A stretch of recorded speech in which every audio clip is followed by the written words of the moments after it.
చనిపోయిన ప్రతి ఒక్క వ్యక్తి కుటుంబానికి వైజాగ్లో ఉత్తరాంధ్రకు సంబంధించి అలాగే మన తమిళనాడు కర్ణాటక నుంచి ప్రాణాలు కోల్పోయిన వాళ్ళు ఉన్నారు.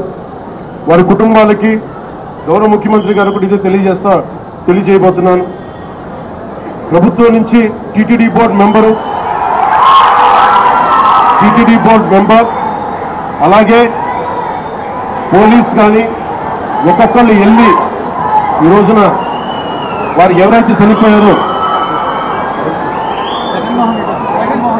ఎవరైతే వచ్చారో వాళ్ళందరికీ క్షమాపణలు చెప్పాలి, వారికి సంతాపం ప్రకటించాలి, వారి స్థాయిని మనకి ధైర్యం కల్పించాలి.